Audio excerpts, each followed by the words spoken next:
penyelidikan ini sampai sekarang baru tahap menyusunin lokasi ya, datang ke sumber lokasi di atas gua Aceh Timur itu ada di satu gua.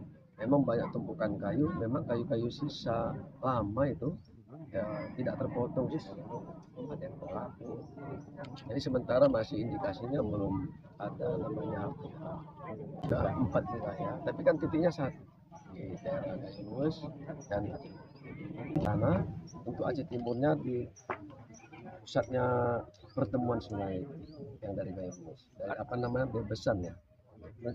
Sepanjang aliran sungai itu ada dari mulai Gayus sampai ke Aceh Tengah sampai dengan Aceh Timur.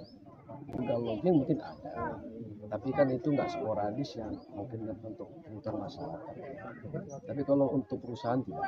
Itu loh hasilnya.